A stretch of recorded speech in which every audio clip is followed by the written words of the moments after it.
არა, იცი რაშია საქმენო და სამი დღის დანებებულზეა. ჩაის რო ესესვა.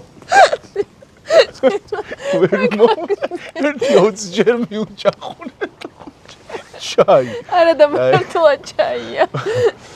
ვაჰ, აი. ხო, რატომ და უქო იცი? უნდა ვიმოგზაუროთ საქართველოში და ეს ისეთი ადგილია რა სანახავია მოკლედ ფარავნის ტბა. ყველაზე დიდი ტბაა. ყველაზე კარგი რჩევა, იმიტომ რომ თან ძალიან მარტივი არის. და ყველას უნდა უთხრათ რომ არ შეეშინდეს, იმიტომ რომ ბიუჯეტურ, აი ნებისმიერ დღეს დაჯექით მანქანაზე ჩემი რჩევა იგი იქნება და რამდენი სასურველებაც გექნებათ საქართველოში მოგზაურებთ.